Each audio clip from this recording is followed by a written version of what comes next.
সেদিন দিয়েছিলাম বোনের বিয়ের খই খাওয়ার অনুষ্ঠান। আজকে দিচ্ছি কৌড়ি খেলা। আপনারা কারা কারা এই কৌড়ি খেলেছেন আমি জানি না। আমরা উড়িয়া, তাই উড়িয়াদের কিছু নিয়ম থাকে। প্রত্যেক বিয়েবাড়ির প্রত্যেকের আলাদা আলাদা নিয়ম থাকে, তার মধ্যে এই কৌড়ি খেলার নিয়ম আমাদের রয়েছে। কি কি করতে লাগে দেখুন। ছেলে অনেকগুলো কৌড়ি হাতে নিয়ে বসে আছে। মেয়েকে তার হাত থেকে তার কাজল পাতি দিয়ে কৌড়িগুলোকে ফেলতে হবে।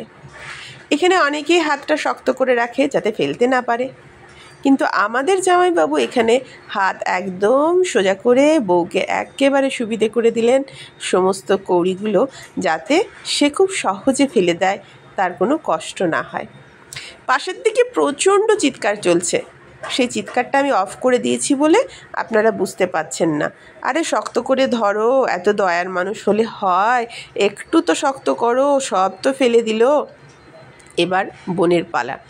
কতটা নরম হতে পারে তার বরের জন্য। না, একটু হাতটা সোজা করেনি, কিন্তু একেবারে খুব যে বাঁকিয়ে রেখেছে তা নয়। পাশ থেকে মেয়ের বাড়ির সবাই চিৎকার করছে, খুলবি না, চট করে খুলবি না। সেই থেকে এনার্জি পেয়ে বোন একটু হাতটা বাঁকাতে শুরু করলো।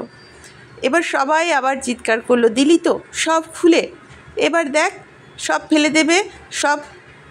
আবারও ফেলে দিল। এই করে করে দুজনের তিনবার পূরণ হয়ে গেল। এবার আবার ছেলের পালা। কে কতক্ষণ কত শক্ত করে হাত ধরতে পারে। এবার কিন্তু আর ওই যন্ত্র দিয়ে খুললে হবে না, এবার হাত লাগিয়ে খুলতে হবে। যে কত শক্ত করে রাখতে পারে, কত তাড়াতাড়ি কে খুলতে পারে। বোন তো কিছুতেই পারছে না, সবাই পাশে প্রচুর হাসাহাসি করছে। শান্তনু আমাদের ভীষণ শক্ত করে হাতটাকে ধরে রেখেছে। ও আঙ্গুল দিয়ে যত খোলার চেষ্টা করে, ও কিন্তু চুপটি করে বসে আছে আর হাসছে, কিন্তু খুলছে না। দেখা যাক, আমরাও দেখতে থাকি কতক্ষণে ও হাতটাকে ফাঁকা করার ইচ্ছে হয় যাতে বোন সহজে খুলে দিতে পারে। না রে, এতক্ষণ শক্ত হয়ে আছে একেবারে। দেখা যাক খোলে কতক্ষণে। এবার দেখছি একটু একটু মনে আঙ্গুলগুলো সোজা করে দিতে ইচ্ছে হচ্ছে, তাই সোজাও করে দিল। ব্যাস, সবগুলো ফেলে দিল। এবার আবারও পালা শান্তনুর। এই দেখতে দেখতে আমাদের যে কি মজা লাগে। এটা প্রত্যেক বিয়ে বাড়িতে আমাদের এই ধরনের অনুষ্ঠানটা থাকে। এবার খুলে দিয়েছে চট করে। আর এই অনুষ্ঠানে অনেকেই আছে শক্ত করে খোলে না, কারো কারো ওই কাজল পাতিতে লেগে হাত কেটে যায়, তখন সে আবার বিরক্ত হয়, অনেক রকম ঝামেলা থাকে। আবার কেউ কেউ এই সমস্ত বিরক্তকে খুব ভালোভাবে মেনে নেয়। কার কতটা ধৈর্য, কার কতটা রেগে যাওয়া, এখানে কিন্তু অনেকটাই বোঝা যায়।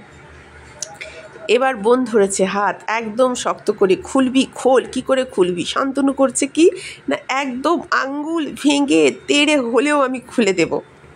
বেটা শান্তনু আর পারেনি, এত শক্ত করে ভাবছে বউর হাতে যদি লেগে যায়। আবারও চেষ্টা করছে, দেখুন কিভাবে দুজনে মজা লাগছে না বেশ। তারপরে ফেলে দিল। এবার পাশ থেকে সবাই আবার চিৎকার করতে থাকবে, আরে ছেড়ে দিলি কেন, ছাড়া উচিত হয়নি, এত তাড়াতাড়ি ছেড়ে দিলে হবে। বোন আবারও দিল ছেড়ে। আমরা তখন সবাই বিরক্ত হয়ে বলছি, তোর দ্বারা কিচ্ছু হবে না। যতবার দেয় বোন বলছে, না এবার আর ছাড়া যাবেই না, আমার হাত শক্ত করে ধরবো, যতই কষ্ট হোক। দুজনে আপ্রাণ চেষ্টা চালাচ্ছে, একজন হাত বন্ধ করে রাখার আর একজন হাত খোলার। মনে হচ্ছে না যেন কোনো ক্রিকেট খেলা বা ফুটবল খেলার আমি মঞ্চে দাঁড়িয়ে তাদের খেলার বর্ণনা দিচ্ছি। এখানেও যেন ঠিক সেই বর্ণনা চলছে। না, শান্তনু পেরে গেছে। খেলাটা আমাদের প্রায় শেষ। কৌড়ি খেলা কেমন লাগলো এই খেলা আপনাদের?